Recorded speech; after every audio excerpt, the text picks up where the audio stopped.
Y los colores de luz no tienen que ver nada, ¿o sí?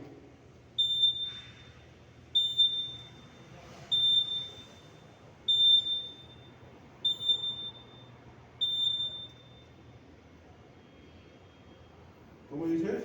Los colores de luz, hay veces sale rojo, amarillo, verde. Cuando se activa la alarma es rojo. Ya. Y cuando hay un problema de cableado, se activa el amarillo.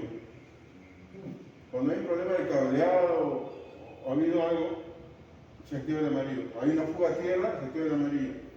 Y cuando se activa el rojo, es porque el sensor se ha activado o de repente una estación manual de estas lo han abierto o lo han manipulado, ¿no?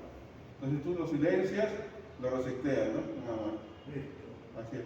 Y esto está saliendo Trouble, está saliendo porque como he retirado el sensor del piso 8 y del piso 10, Ahí está. entonces está reconociendo que hay falta el sensor que no está.